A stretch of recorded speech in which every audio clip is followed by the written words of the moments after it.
প্রণাম বাবু। এসেছো খগেন? ভালো ভালো। তোমাকে যে বলেছিলাম আজকের খবরের কাগজ আনতে। এনেছি বাবু, আপনি বলবেন আর আমি সে কথা ভুলে যাব তা কি হয়? এই যে আজকের খবরের কাগজ। বেশ বেশ। লটারির পাতা উল্টে দেখো, ৭৫৩১ এই নম্বর আছে কিনা। ৭ ৫ ৩। এ কি বাবু? এ আপনার এই নম্বর তো এখানে আছে। পুরস্কার নগদ ৬ লক্ষ টাকা। বলো কি হে, কই দেখি। আরে আমি তো প্রথম পুরস্কার মানে যে গাড়ি দেবে সেটার জন্য লটারি নিয়েছিলাম। গাড়ি পাননি তো কি হয়েছে বাবু? ৬ লক্ষ টাকা তো পেয়েছেন, কম কি? আরে আমার তো এমনিতেই কত টাকা। আমার যে ৭খানা জমি আছে তার দামই প্রতিটি মানে ১২ থেকে ১৫ লক্ষ টাকা হবে। আমি আর টাকা দিয়ে কি করব। সেও তো ভাববার বিষয়। রেখে দিন না হয়। এই তো বুদ্ধি পেয়েছি। কি বুদ্ধি বাবু? এই ৬ লক্ষ টাকা আমি কোনো একজন গ্রামবাসীকে পুরস্কার হিসেবে দেব। পুরস্কার কাকে দেবেন? কিভাবে দেবেন বাবু? তুমি তো জানো শোল মাছ আমার খুব প্রিয়। যে আমায় সবচেয়ে ভালো শোল মাছ রেঁধে খাওয়াবে তাকে আমি এই ৬ লক্ষ টাকা পুরস্কার দেব। শোল মাছ রান্নার বদলে ৬ লক্ষ টাকা? হ্যাঁ হ্যাঁ, যাও খবর ছড়িয়ে দাও।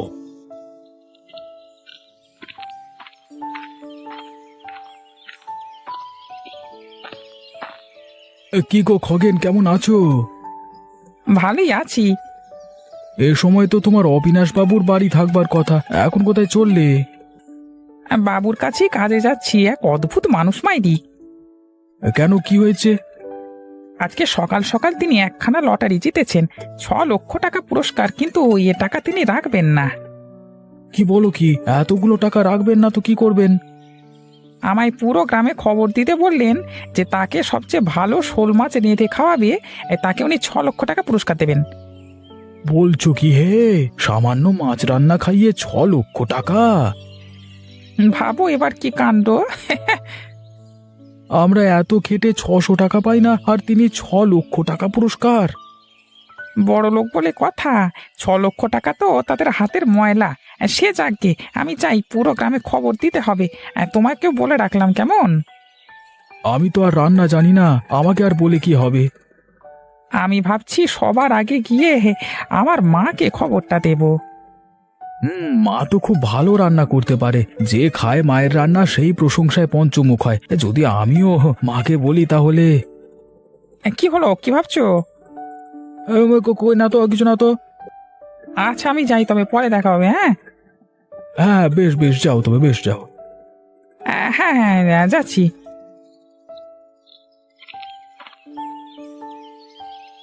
বলিস কি রে খগেন, ৬ লক্ষ টাকা? হ্যাঁ মা, আমি নিজের খবরের কাগজটা পড়েছি। ৬ লক্ষ টাকা আমি কোনো দিন চোখেও দেখিনি। শুধু একবার ভেবে দেখো মা, যদি ওই ৬ লক্ষ টাকা তুমি পাও, সে টাকা দিয়ে আমরা কত কিছু করতে পারবো। তা তো ঠিকই বলেছিস, কিন্তু কিন্তু কি?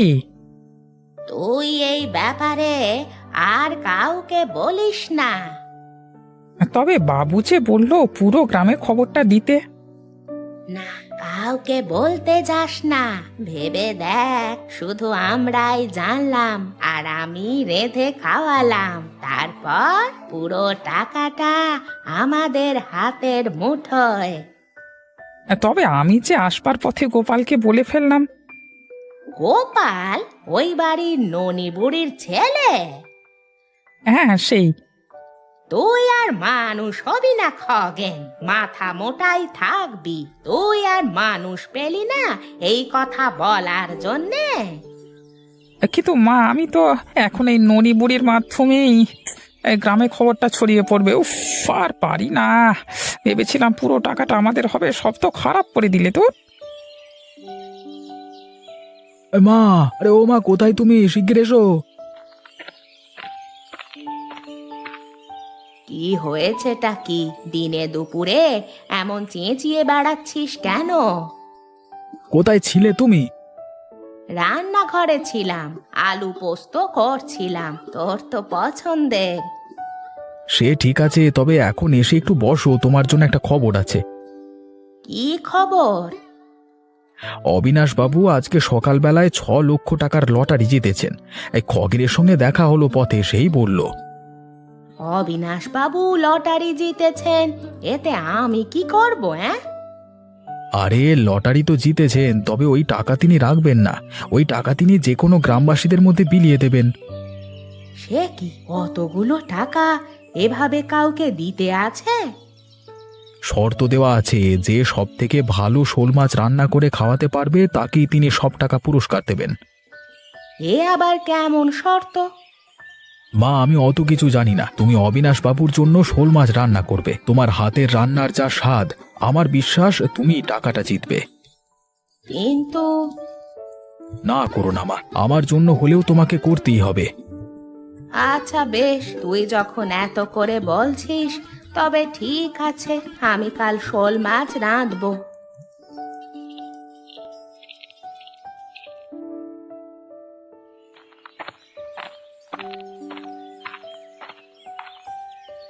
কি গো ননি কাকি, একা একা বসে আছো যে? গোপাল কোথায়? ও বাজারে গেছে শোল মাছ আর মশলা আনতে। শোল মাছ? হ্যাঁ রে, অবিনাশ বাবুর জন্যে। অবিনাশ বাবু, তিনি কি তোমাদের বাড়িতে আসছেন নাকি? কোনো নেমন্তন্ন? না না, তিনি নাকি ঘোষণা করেছেন যে সবচেয়ে ভালো শোল মাছ রান্না করে খাওয়াতে পারবে তাকে তিনি 6 লক্ষ টাকা পুরস্কার দেবেন। কত? 6 লক্ষ? এতগুলো টাকা? হ্যাঁ রে, আমার তো ভাবতেই কেমন অদ্ভুত লাগছে, অতগুলো টাকা নিজে না রেখে বিলিয়ে দিতে চাচ্ছে। দেরি করা যাবে না, এক্ষুনি গিয়ে খবরটা মাকে দিতে হবে, আর এই ননি বুড়ির আগেই রান্না করে নিয়ে যেতে হবে। অতগুলো টাকা পেলে আমাদের মামের জীবনটা পুরো পাল্টে যাবে। তুই বস, অনেকদিন পর এলি, আমি একটু চা করে নিয়ে আসি। না গো, এখন চা খাবো না, বাড়ি যাই, কিছু কাজ আছে, অন্য একদিন আবার আসবো। গোপালকে বলো আমি এসেছিলাম। সে কি, খালি মুখেই চলে যাবি? কোনো সমস্যা নেই, আমি আবার আসবো, চলি তাহলে। আচ্ছা ঠিক আছে, আবার আসিস।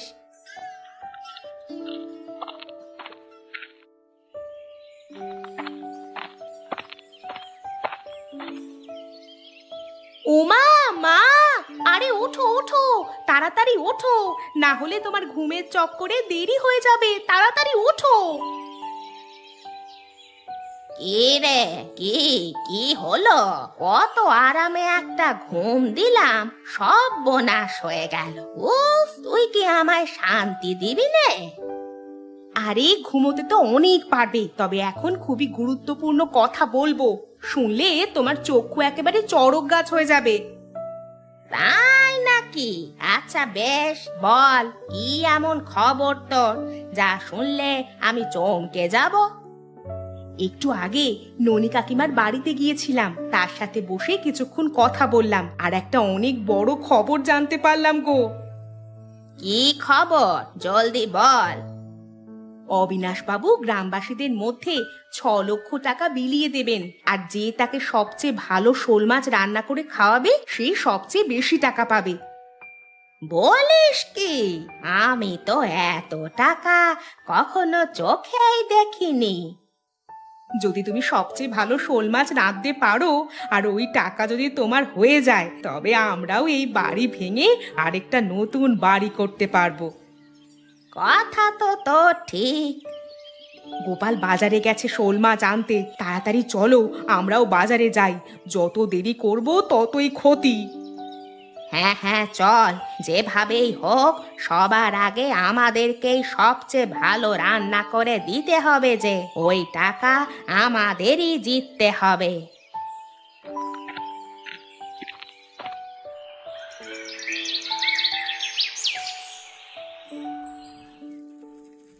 এই ননি কাকিমা বাড়ি আছো? হ্যাঁ আছি, রান্নাঘরের দিকে এসো।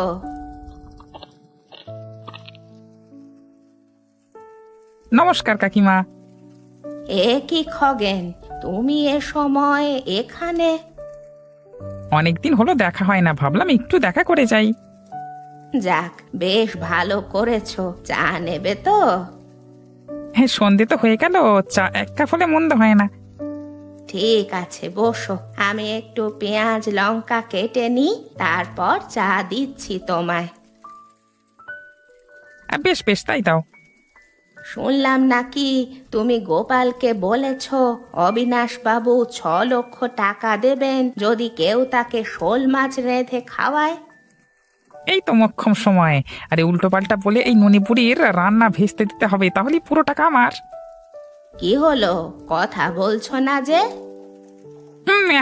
বলছি, তবে আমি তো শোল মাছ বলিনি, আমি তো পুঁটি মাছের ঝোল বলেছিলাম, বাবুর ভীষণ প্রিয়। পুঁটি মাছ? গোপাল যে বলল। বেচারা তাড়াহুড়োয় ছিল, হয়তো ঠিক মতো শোনেনি, অথবা ভুলে গেছে। কালকে পুঁটি মাছ রেঁধে বাবুর জন্য নিয়ে যেয়ে দেখবে, পুঁটি মাছ পেয়ে তোমার প্রশংসায় কেমন পঞ্চমুখ হন। তাই বুঝি? বেশ, আমি তাহলে পুঁটি মাছের ঝোল করে নিয়ে যাব। পুঁটি মাছ বাবুর একদমই অপছন্দ। কালকে পুঁটি মাছ নিয়ে যাবে, আর দুই মা আর ছেলেকে লাথ মেরে বের করবেন বাবু।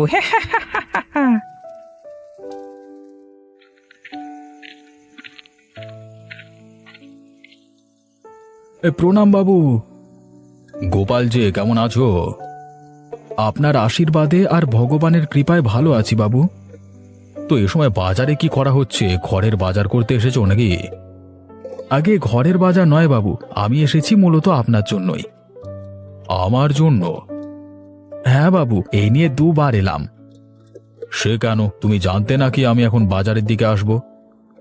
তা তো জানতাম না, তবে ওই যে সকালবেলায় খগেন বলল আপনি নাকি মাছ রান্নার প্রতিযোগিতার ঘোষণা করেছেন, তাই জন্যই আর কি। ভালো ভালো, তবে 2বার কেন? প্রথমে এসে শোল মাছ নিয়ে গেছিলাম, পরে মা বলল খগেন নাকি বলেছে পুঁটি মাছের ঝোল, তাই আবার পুঁটি মাছ কিনতে এলাম। হয়তো শুনতে ভুল হয়েছিল। আমি তো শোল মাছই বলেছিলাম, খগেন তোমাদের মিথ্যে বলল কেন? শোল মাছ? তার মানে খগেন মিথ্যে বলল? হ্যাঁ, কিন্তু সে এমন কেন করলো বুঝতে পারলাম না তো। ওর সাথে আবার যদি আমার দেখা হয় তাহলে দেখে নেব ওকে। যাও, শোল মাছ নিয়ে বাড়ি যাও আর রেঁধে নিয়ে এসো, কেমন?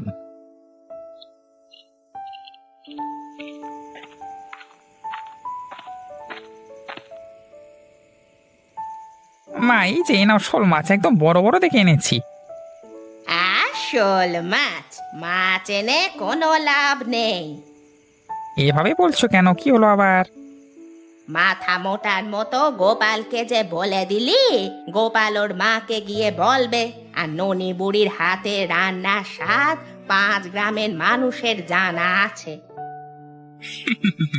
এই তুমি কোনো চিন্তা ছাড়া রান্না বান্না শুরু করো, এমন ব্যবস্থা করে রেখেছি না, খাওয়া দাওয়া তো দূর, বাবু এই রান্না ছুঁয়েও দেখবেন না। মানে কি করেছিস তুই আবার? আরে ননিবুড়ির বাড়ি গিয়েছিলাম, সেখানে গিয়ে শোল মাছের জায়গায় পুঁটি মাছের ঝোল রাঁধবার কথা বলে এসেছি। পুঁটি মাছ? হ্যাঁ গো, এই পুঁটি মাছ বাবুর একেবারেই অপছন্দ, নামও নিতে পারেন না পুঁটি মাছের। কাল যখন ওরা পুঁটি মাছের ঝোল রেঁধে নিয়ে যাবে, টাকা তো দূর, বাবু ওদের ঘাড় ধাক্কা দিয়ে বের করে দেবেন। এই না হলে আমার ছেলে? সাব্বাস, এবার দেখি কালকে আমায় কে আটকায়। 6 লক্ষ টাকা আমাদেরই হবে। নাও মা নাও, মাছটা বেশি করে জল দিয়ে রাঁধো, যেন বাবু খেয়ে আঙুল চাটতে শুরু করেন। বেশ, দে দে, মাছটা দে।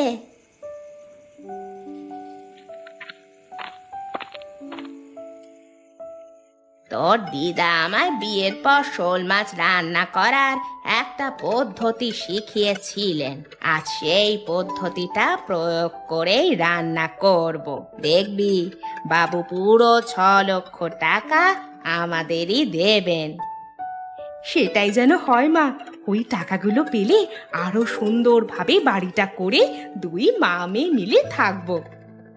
সে তো ঠিক আছে, তবে তোর বিয়েরও একটা ব্যাপার স্যাপার আছে। দেখি টাকাটা জিততে পারলে এখন জমকালো আয়োজন করে তোর বিয়ে দেব, পুরো গ্রামবাসীরা তাকিয়ে দেখবে। ধুর মা, কি যে বলো না তুমি। শুধু চেষ্টা রাখতে হবে যেন ওই গোপালের মা একটা কানা করিও না পায়। সেভাবে করেই আমাদের সব প্রস্তুতি নিতে হবে। এমন ভাবে রান্না করো যেন মুখে দিলেই মনে হয় অমৃত খাচ্ছি। হ্যাঁ হ্যাঁ, সেটাই তো করব। দেখি তুইও বসে থাকিস না, পেঁয়াজ লঙ্কা গুলো একটু কুটে দে আমায়, তারপর আমি রান্নায় ছড়িয়ে দিচ্ছি। ঠিক আছে মা, তাই করছি।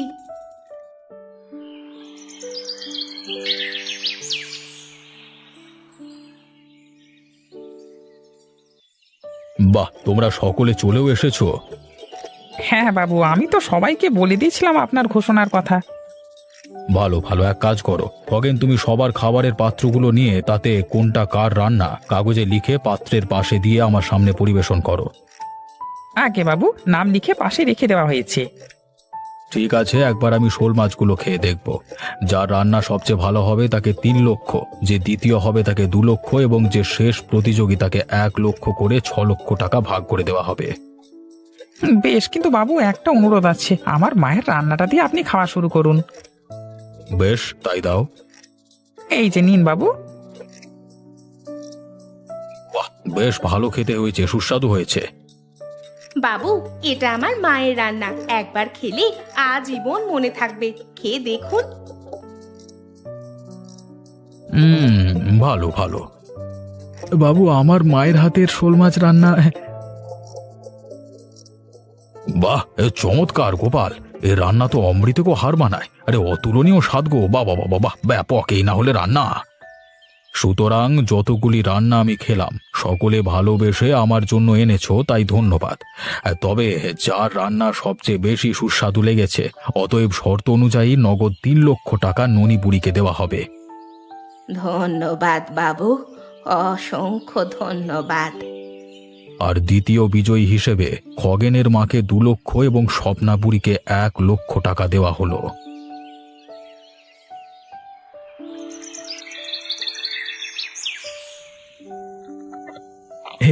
আরে যে টাকা পেলাম এতে একটা ব্যবসা শুরু করা যাবে, আর কিছু টাকা জমিয়ে ফেলবো।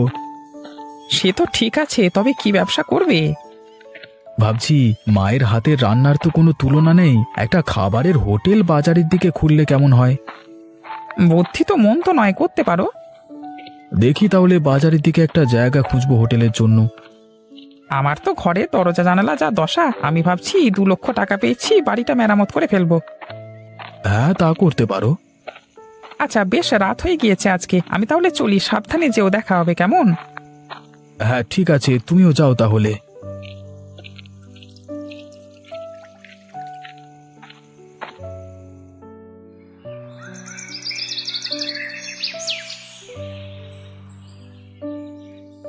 গোপাল, কালকে রাতে কি হয়েছিল আমাকে একটু গুছিয়ে বলো তো।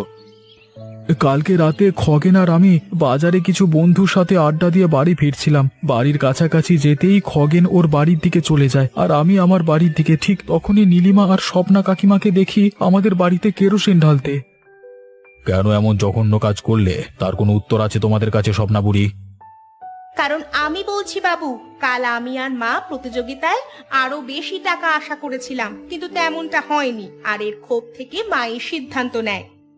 ছি ছি ছি ছি, সামান্য কটা টাকার জন্য তোমরা এত নিচে নামলে? একবার ভাবলে না এর কারণে 2টো মানুষের জীবন যেতে পারে? বাবু, টাকার লোভে পড়েছিলাম, এ কথা সত্য, তবে আগুন দেওয়ার চিন্তা মায়ের ছিল, আমার নয়। আমি তা করতে চাইনি। এ তো ভয়ঙ্কর কাজ বাবরে। তার থেকে ভালো গোপালকে নিয়ে বাইরে গেছিলাম আমি, না হয় আজকে কত বড় অঘটন ঘটতো। আমি সারা জীবন চেষ্টা করেছি আমার গ্রামের মানুষকে ন্যায় বিচার দিতে। আমার উপস্থিতিতে কখনো কোনো অন্যায় করে কেউ পার পায়নি, আর এবারও তার ব্যতিক্রম হবে না। আপনার বিচারের ওপর আমার পূর্ণ আস্থা আছে, তাই বলেই আপনার কাছে আমরা আসি বাবু। গোপালের অভিযুক্ত স্বপ্না বুড়ি এবং নীলিমা, তোমাদের শাস্তি এই যে গোপাল এবং তার মায়ের প্রাণ নিতে যাওয়ার অভিযোগে শাস্তি প্রদান করা হবে তোমাদের। কি শাস্তি হবে তাদের বাবু? যে 1,00,000 টাকা কালকে তারা পেয়েছে সেই টাকা গোপাল এবং তার মাকে ক্ষতিপূরণ হিসেবে হস্তান্তর করবে। আর যতদিন তাদের বাড়ি পরিষ্কার পরিচ্ছন্ন করে থাকবার যোগ্য না করা হয়, গোপাল এবং তার মা স্বপ্না বুড়ির বাড়িতেই অতিথি হিসেবে থাকবে। বেশি টাকার লোভে পড়ে যা টাকা পেয়েছিলাম তাও হারালাম। আমাদের লোভী আমাদের সর্বশান্ত করেছে মা।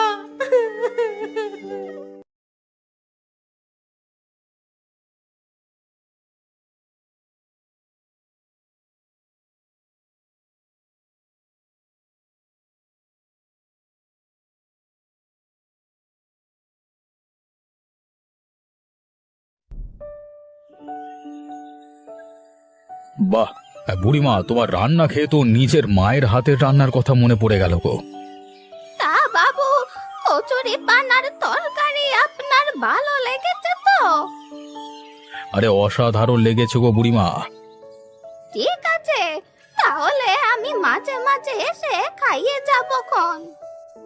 আমি কোনোদিন ভাবতেই পারিনি কেউ এত ভালো কচুরি পানার তরকারি রান্না করতে পারে বলে। আমাকেও এই রান্নাটা আমার মা শিখিয়েছিল।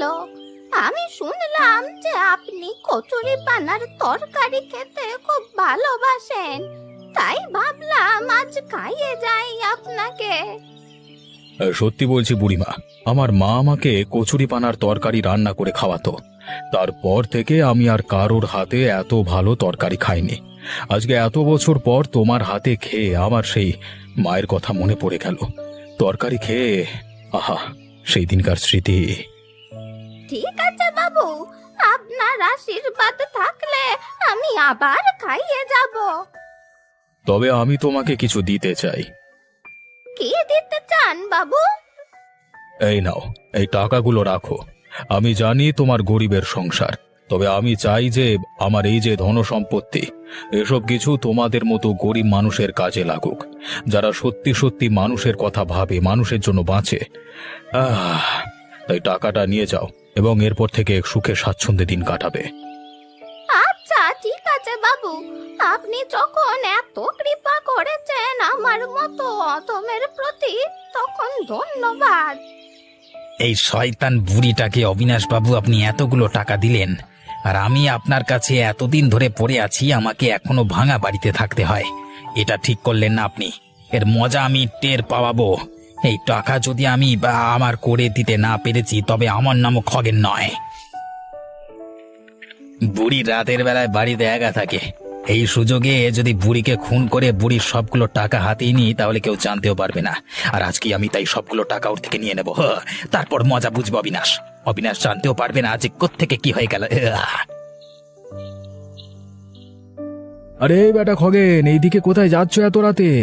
আর বুড়িমার বাড়ির সামনে তুমি ঘুরে বেড়াচ্ছ কেন? এই না মানে এমনি মানে কিছু না। যদি এমনি হয় তাহলে তোমার হাতে এত বড় ছুরিটা কেন? আরে এটা তো আমি দিয়ে মানে আমি তো এটা দিয়ে ঘাস পরিষ্কার করি। এত রাতে তুমি বুড়ির বাড়িতে এসেছো ঘাস পরিষ্কার করতে? কি ভাবো তুমি? আমরা ঘাসে মুখ দিয়ে চলি? সত্যি করে বলো, কি ক্ষতি করতে চাইছিলে তুমি ওর? কি আবার ক্ষতি করতে চাইবো আমি? এইরকম ভাবে কেন বলছো আমাকে? বলছি তার কারণ আছে। তুমি যে ধরনের মানুষ, তুমি সব কাজ করতে পারো। তাই বলছি, হয়তো বুড়িকে মেরে ফেলতে এসেছিলে। বুড়িকে মেরে আমার লাভটা কি? আজকে অবিনাশ বাবু বুড়িমাকে টাকা দিয়েছে, হয়তো সেই টাকার খোঁজ পেয়েই তুমি বুড়িটাকে মেরে টাকা নিতে এসেছিলে। এসব কথা তুমি নিজে বানিয়ে বানিয়ে বলছো। একদম উল্টো পাল্টা কথা বলবে না। যাই হোক, এখান থেকে এখন বিদায় হও, না হলে আমি তোমাকে লাঠির বাড়ি মেরে তাড়াবো, ঠিক আছে? ঠিক আছে ঠিক আছে, আমি চলে যাচ্ছি।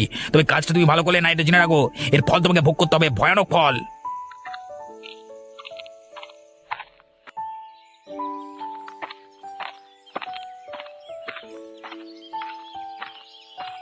কি বুড়িমা, ভুলেই গেলে নাকি আমাকে? তোমাকে কে ভুলতে পারে অবিনাশ বাবু? এই গ্রামে তোমার মতো ভালো মানুষ আর আছে নাকি? তাহলে সেদিনের পরে যে আর কচুরি পানা খাওয়ালে না, সেদিন যে মানে সেদিন বলে এসেছিলে মাঝে মাঝে কচুরি পানার তরকারি খাইয়ে আসবো আমাকে, তারপর থেকে তো একদিনও গেলে না। তাই মানে আমি নিজেই তোমার কাছে চলে এসেছি বায়না করতে। ঠিক আছে বাবু, আজ বিকেল বেলাতেই আপনাকে আমি কচুরি পানা খাওয়াতে যাব। এই না হলে বুড়িমা, তাহলে কিন্তু আজকে আমি অপেক্ষা করে বসে থাকবো তোমার হাতের এই কচুরি পানার তরকারি খাবার। ঠিক আছে বাবু, আপনি নিশ্চিন্ত থাকুন, আমি আজ রান্না করে নিয়ে যাব। কিন্তু সন্ধেবেলায় তোমার বাড়ি ফিরতে কোনো অসুবিধা হবে না তো?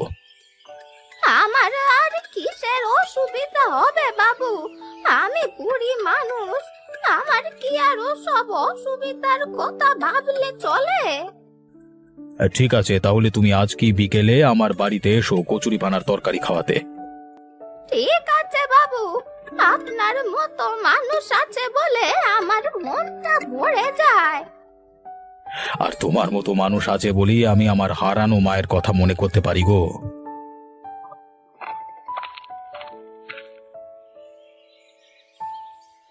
এই বেটা খগেন, সারা জীবন চোর চিটিংবাজি করে কাটিয়ে দিলি, আজকের বিকেলটা থেকে যা, তোকে একটা ভালো জিনিস খাওয়াবো।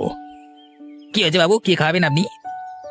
আরে আমি খাওয়াবো না রে, ওই বুড়িমা আছে না, ও খুব ভালো কচুরি পানার তরকারি বানাতে পারে। সেদিন এসে আমাকে খাইয়ে গেছিল, আমি প্রশংসা করেছিলাম। অনেক দিন তারপর থেকে আর আসেনি। আমি তাই আজকে ওর বাড়িতে গিয়ে বলে এলাম আজকে বিকেলে কচুরি পানার তরকারি খাওয়াতে। সে আজকে বিকেলে রান্না করে আনছে, তুই থাকলে সবাই একসাথে খাওয়াবে। আরে এ তো দেখছি মেঘনা চাইতেই জল, ওপরওয়ালা যে এমন ভালো সুযোগ দেয় তো আগে জানা ছিল না। যদি তাই হয় তবে আজকে কি আর আমার এখানে বসে থাকলে চলবে? আজকে সন্ধেবেলাতেই আমি বড় কাণ্ডটা করব। কিরে, কি ভাবছিস তুই? বাবু ক্ষমা করবেন, আমি আপনার কথা কোনোদিন অবজ্ঞা করি না জানেন তো, কিন্তু আজকে আমাকে ছেড়ে দিতে হবে বাবু। আমার একটা বিশেষ কাজে বাইরে যেতে হচ্ছে, তাই আমি আপনাকে সেটাই বলতে আসছিলাম। আসলে আমি আপনার কাছে ছুটি নিতে আসছিলাম। ছুটির দরকার তোর আগে বলিসনি তো? এই সেটাই তো বলতে আসছিলাম আপনার কাছে, ক্ষমা করবেন আমাকে। ঠিক আছে, তোর ছুটি মঞ্জুর হলো, কিন্তু কালকে সকালবেলায় সঠিক সময় চলে আসবি কাজে। ধন্যবাদ ধন্যবাদ বাবু, আপনার মতো দয়ালু বাবু যেন সবাই পায়। আমি এখন আসি তবে, হ্যাঁ। ঠিক আছে, তুই যা।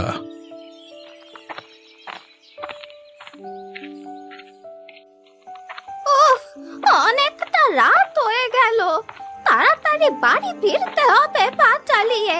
তবে মনটা বেশ ভালো হয়ে আছে, অবিনাশ বাবু আজকেও আমার কচুরি পানার রান্না খেয়ে প্রশংসা করেছেন।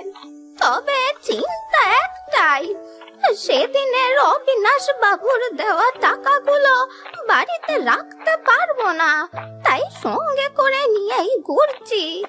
এখন কেউ যদি রাস্তাঘাটে ধরে টাকাগুলো নিয়ে নেয় তাহলে তো আমার সব যাবে। কোথায় যাচ্ছে বুড়িমা এত রাতের বেলায়?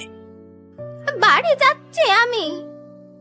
অবিনাশ বাবুকে আজকেও কচুরি পানা তরকারি খাইয়ে হাত করে এলে? হাত করার কি আছে শুনি? উনি আমার হাতের কচুরি পানা খেতে ভালোবাসেন, উনি বলেছিলেন তাই খাওয়াতে গিয়েছিলাম। আমি কি নিজের থেকে ওনাকে খাওয়াতে গিয়েছি নাকি? তা খাইয়ে খাইয়ে তো বেশ পয়সা বাগিয়েছো তুমি, হ্যাঁ? কিসের পয়সা শুনি? কোনো পয়সার কথা আমি জানি না। আরে কত ন্যাকা সাজা হচ্ছে আমার সামনে। এই যে তুমি সেদিন অবিনাশ বাবুকে কচুরি পানা খাওয়ালে, আর অবিনাশ বাবু তোমাকে কতগুলো টাকা দিল, সেই টাকা কোথায় গেল শুনি? আমার যতদূর মনে হচ্ছে সেই টাকা তোমার কাছে আছে এখনো। সব যখন জানো তখন নতুন করে বলছো কেন? কারণ টাকাগুলোর উপর শুধুমাত্র আমার অধিকার। অবিনাশ বাবু টাকা যখন আমাকে দিয়েছেন তখন টাকার উপর শুধু আমার অধিকার থাকার কথা, তোমার অধিকার থাকবে কেমন করে? আরে এটাই তো বোঝনি তুমি, আমি এতদিন ধরে ওর বাড়িতে কাজ করেছি তাই টাকা আমি পাবো। তুমি দুদিন গিয়ে চালাকি করে সেই টাকা নিয়ে নিতে পারবে না? যদি অবিনাশ বাবু স্বেচ্ছায় আমাকে টাকা দিয়ে থাকেন তাহলে তুমি কি করবে? দেখো তোমাকে কি করে। ওরে বাবা, তুমি এত বড় ছুরি বার করেছো কেন? এই নাও।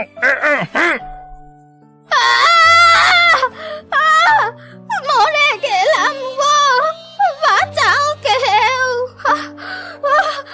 একটু চল। খগেন বাবা, আমাকে মেরে ফেললি রে, ওটা টাকার জন্য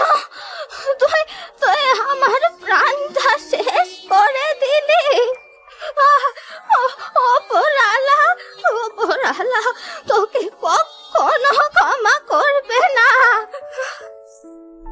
এতক্ষণে বেটা বুড়ি মরেছে। হ্যাঁ, এই তো টাকাগুলো রয়েছে। টাকাগুলো সোজা তাড়াতাড়ি করে এখানে চটকে করে নিয়ে বুড়ি পরে থাক, কালকে কিছু একটা ব্যবস্থা করো ভেবে চিন্তে। আরে উপরওয়ালা যখন যাকে দেয় না তখন এভাবেই দেয়।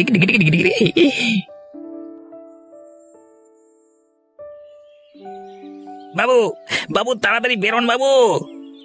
আরে কি হয়েছে কি? তুই চিৎকার করছিস কেন সকাল সকাল? কেউ কি মারা গেছে নাকি? সত্যি মারা গেছে বাবু। আরে কে মরেছে সকাল সকাল আবার? বাবু, বাবু কালকে রাতে একটা বড় বিপদ হয়ে গেছে। কি বিপদ শুনি? জানেন তো, আমাদের গ্রামে ওই লোভী গোপাল লোকটা থাকে না, তাকে বোধহয় বুড়িমা বলেছিল আপনি টাকা দিয়েছেন। কালকে রাতে বুড়িমা যখন একা এখান থেকে ফিরছিল, এই তখন আম বাগানের ধারে পথের উপর গোপাল এই বুড়িকে খুন করে সব টাকা নিয়ে গেছে। ছুরিতে পেটটা একবারে ফালা করে দিয়েছে বুড়ি। সে এখনো পড়ে আছে রাস্তার উপর। কি বলছিস কি রে তুই? এ কি কখনো সম্ভব? আমার বুড়িমাকে কে মেরে ফেললো এমন করে? হ্যাঁ, তাহলে বলছি কি বাবু, ওই গোপাল লোকটা মেরেছে। এত বড় সাহস গোপালের? বাবু আপনি খুব তাড়াতাড়ি ওর ব্যবস্থা করুন শাস্তির, না হলে খুব বড় একটা কাণ্ড হবে ভবিষ্যতে। যদি এত বড় একটা খুনি গ্রামে ঘুরে বেড়ায়, তাহলে গ্রামের কেউ শান্তিতে থাকতে পারবে না বাবু। আমি আর বিহিতে এক্ষুনি করব, তুই কিছু ভাবিস না। আমি পুলিশ নিয়ে এক্ষুনি পৌঁছে ওর কোমরে দড়ি বেঁধে ওকে যদি না থানায় পাঠাতে পেরেছি, তবে আমার নাম অবিনাশ না। এই জন্যই তো বাবু আপনাকে এত ভালোবাসি আমি। বেশ বেশ হবে, তাহলে আপনি সেই ব্যবস্থা করুন। পুলিশ যাতে যত তাড়াতাড়ি সম্ভব এসে ওকে মারতে মারতে নিয়ে যায়, তাহলে গ্রামবাসী বুঝবে কি ভয়ানক লোক ছিল গোপাল। আমি এই পুলিশ নিয়ে এলাম বলে। ও বুড়িমা গো, তোমার কি হয়ে গেল গো? কে এমন করলো তোমার সাথে কটা টাকার লোভে? আমি সন্দেহ করি একটা লোককে, কিন্তু কিভাবে আমি প্রমাণ করব যে সে তোমাকে খুন করেছে? আমি বেশ জানি এই গ্রামে একটা লোক আছে যে কারোর ভালো দেখতে পারে না, সে তোমাকে খুন করেছে। কিন্তু আমি প্রমাণ করব কি করে? তুমি আমাদেরকে ছেড়ে এভাবে কেন চলে গেলে বুড়িমা? আরে থাক থাক, তোকে আর ন্যাকা কান্না কাঁদতে হবে না। এবার তোমার সাজা ভোগ করবার সময় এসে গেছে। আমি কেন সাজা ভোগ করবো? খুন করেছো তুমি, শাস্তি পাবে তুমি। বাবু দেখেছেন এ কি বলে, চোরের মায়ের বড় গলা। আমি সেদিন এই বেড়াকে স্পষ্ট দেখেছিলাম রাতের বেলায় বুড়ির বাড়ির সামনে ছুরি হাতে ঘুরঘুর করতে। সেদিন জিজ্ঞাসা করে উল্টে আমাকে মারতে তেড়ে এসেছিল, আজকে খুন করে আমার গাড়ি দোষ চাপানোর চেষ্টা করছে। দেখেছেন? এই থাক থাক, তোকে আর নাটক করতে হবে না, বজ্জাত খুনি কোথাকার। এই চল এবার। এই তোমরা ওকে ধরো ধরো তো। আমাকে ছেড়ে দিন আপনারা, আমার কোনো দোষ নেই। আপনারা পায়ে পড়ছি, ফাঁসানোর চেষ্টা হচ্ছে। এইভাবে হবে না, বেটার নাকে কান্না বন্ধ করতে হলে মারতে হবে। এই মারতো বেটাকে বেশ করে। ওরে ওরে ওরে, ছেড়ে দিন বাবু, ছেড়ে দিন। আর মারবেন না আমাকে, বড় কষ্ট হচ্ছে বাবু। ওরে বাবা, ওরে বাবা, মরে গেলাম। এইবার ওর কোমরে দড়ি পরিয়ে টানতে টানতে নিয়ে চল গ্রামের রাস্তা দিয়ে। এমন ভাবে নিয়ে যাবি যাতে গ্রামের লোক দেখে এমন অপরাধ করবার সাহস না করে। আবার গ্রামে এর আগে কোনোদিন এরকম খারাপ কাজ হয়নি। আজকে যখন হয়েছে তখন অপরাধীর কঠিন শাস্তি হোক, তাই আমি চাই। আপনারা দেখবেন যাতে এই লোকটার কঠিন থেকে কঠিনতর শাস্তি হয়। আপনি কিছু চিন্তা করবেন না মোটল বাবু, একে যতক্ষণ না ফাঁসির দড়িতে ঝোলাতে পারছি ততক্ষণ আমাদের শান্তি নেই। বাবু, আপনার কাছে এসেছিলাম একটা আর্জি নিয়ে। তোমার আবার কি হয়েছে শুনি? কি বলতে চাও আমাকে? বাবু, আমার মনে একটা সন্দেহ আছে, দয়া করে কথাগুলো শুনুন। দেখো, তুমি একজন খুনির বউ, আর খারাপ লোকেদের সাথে আমি কথা বলি না। তাও যখন এসেছো তখন তাড়াতাড়ি করে বলে ফেলো কি বলবে। বাবু, এতদিন ওই খগেন লোকটা আপনার কাছে কাজ করলেও গরিব লোক ছিল, কারণ আপনি তাকে তার যোগ্য পারিশ্রমিক দিতেন। কিন্তু বুড়ি মারা যাওয়ার কিছুদিন পরেই সে বাড়িঘর হাঁকিয়ে রাতারাতি বড় লোক হয়ে উঠেছে। আমার সন্দেহ সে বুড়িকে খুন করে তার টাকা পয়সা চুরি করেছে, আর আমাদের মানুষটাকেও ফাঁসিয়েছে। তাই আমি চাই আপনি আর একবার বিষয়টা নিয়ে একটু ভাবুন আর সঠিক লোককে শাস্তি দিন। আরে বেশি জ্ঞান দিতে শোনা তো আমার কাছে। সে করেছে বাড়িঘর তার পরিশ্রমের টাকায়। তোমার বর খুন করেছে, তাই তুমি তার হয়ে ওকালতি করতে এসেছো আমার কাছে। যার হাজতে থাকবার কপাল সে হাজতেই থাকবে, তার জন্য আমি কিছু করতে পারবো না। কিন্তু আপনি তো জানেন খগেন লোকটা কেমন, সে নিশ্চয়ই কিছু খারাপ কাজ করেছে। আমি তোমাদের জাতের মেয়ে ছেলেদের ভালো করে চিনি। নিজের বরকে বাঁচাতে এখন অন্যকে ফাঁসানোর চক্রান্ত করছো। বিদায় হও আমার ঘর থেকে। এক্ষুনি যদি না বার হয়েছো তাহলে আমি লোক ডেকে তোমাকে বের করে দেবো বাড়ি ঘর থেকে ধাক্কা দিয়ে। আমার কথাটা তো শুনুন বাবু। কে আছিস? কে আছিস? নিয়ে যাকে ঘাট ধাক্কা দিয়ে মারতে মারতে নিয়ে যা। আমাকে এমন অপমান করে তাড়িয়ে দিচ্ছেন কেন বাবু? আমি সত্যি কথা বলছি, আমার মানুষটা খুন করেনি। এই এই তোমরা আমাকে ছেড়ে দাও, আমার খুব লাগছে, ছেড়ে দাও বলছি, আমাকে ছেড়ে দাও। মেয়ে ছেলেটাকে মারতে মারতে একেবারে দরজার বাইরে ফেলে দিয়ে আয়, আর দরজাটা বন্ধ করে দে। আর এরপর থেকে লক্ষ্য রাখবি এরকম বাজে মেয়ে ছেলে যেন আমার ঘরে যখন তখন ঢুকে না পড়ে, ঠিক আছে? কি হয়েছে? তুমি আবার কেন এসেছো এখানে বিরক্ত করতে? বাবু আমি জানি আপনারা আমার স্বামীকে খুনের অপরাধে জেলে এনেছেন, কিন্তু এখনো তার বিরুদ্ধে খুন প্রমাণিত হয়নি, তাই আমি আপনাকে কতগুলো কথা বলতে এসেছি। কি কথা? আমি প্রথম থেকেই বলেছি আর এখনো বলছি যে আমার স্বামী নির্দোষ, তাকে ফাঁসানো হয়েছে, খুনটা করেছে অন্য কেউ। আপনি যদি গ্রামেও খবর নেন তাহলে জানতে পারবেন আমার স্বামী কখনো এমন অপরাধমূলক কাজ করার মতো মানুষই না। অপরাধ করবার পর সব বাড়ির লোক এরকম ভাবে কাঁদুনি গায়ে আমার কাছে এসে। কি বলবার আছে তাড়াতাড়ি বলে এখান থেকে ফোটো। বাবু ওই খগেন নামের লোকটা খুব বদমাশ, অবিনাশ বাবুর কাছে সে কাজ করে। অবিনাশ বাবু মানুষটা ভালো, কিন্তু খগেন লোকটা 1 নম্বরের জোচ্চোর। এতদিন সে অবিনাশ বাবুর কাছে খেটে খেয়ে ভাঙা বাড়িতে থাকতো, কিন্তু এখন তা এখন কি হয়েছে? সন্দেহজনক কিছু করেছে নাকি সে? সন্দেহ তো সেটাই বাবু। কি শুনি? এই বুড়ি মারা যাওয়ার পর হঠাৎ করেই সে বাড়িঘর বাগিয়ে ফেলেছে। এত টাকা তার হাতে কোথা থেকে আসতে পারে বাবু? একমাত্র একটাই উপায় আছে এর, তা হলো বুড়িকে মেরে বুড়িকে দেওয়া অবিনাশ বাবুর টাকাগুলোকে যদি হাত করতে পারতো সে। আর নিশ্চয়ই সে সেটাই করেছে, এবং তার ফলেই সে রাতারাতি বড়লোক হয়ে উঠেছে গ্রামের মধ্যে।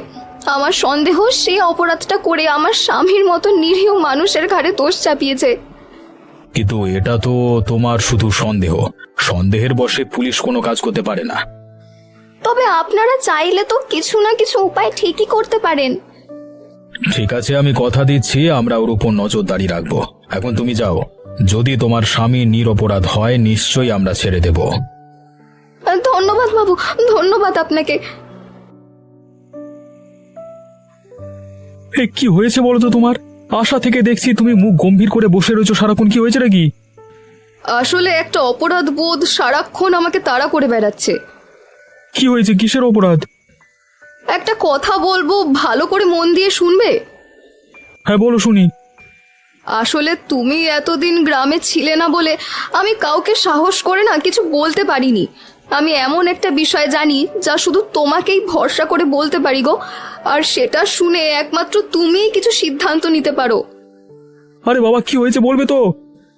সেদিন আমি রাতের বেলা যখন ওদিকের রাস্তা দিয়ে হেঁটে যাচ্ছিলাম তখন স্পষ্ট দেখি ওই খগেন নামের লোকটা বুড়িমাকে ছুরি দিয়ে খুন করে ওর সমস্ত টাকা চুরি করে। আমি নিজের চোখে স্পষ্ট দেখেছি সেই খুনের দৃশ্য, কিন্তু তারপর ওই লোকটা নাটক করে গোপালবাবুকে ফাঁসিয়ে দিয়েছে এই খুনে। তাই গোপালবাবু এখন জেলে আছে। লতার মুখের দিকে তাকানো যায় না গো, ওদের সংসারটা ভেসে যাচ্ছে বিনা কারণে। অথচ তুমি গ্রামে নেই, তাই আমি সাহস করে কাউকে কিছু কথা বলতেও পারিনি, শুধু নিজের মনের ভেতর গুমড়ে গুমড়ে মরেছি। ঠিক আছে তুমি ভেবো না, সব ঠিক হয়ে যাবে। কি ঠিক হয়ে যাবে বলো তো? আর কি ঠিক হবার আছে?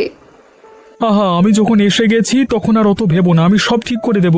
পুলিশের কাছে গিয়ে আমরা সঠিক বয়ান দিয়ে গোপালকে বাঁচিয়ে আনবো এবং খগেনের ফাঁসির দড়িতে ঝোলাবো খগেনকে। এটা সম্ভব হবে বলছো? অবশ্যই সম্ভব হবে, তুমি এখন নিশ্চিন্ত মনে ঘুমিয়ে পড়ো।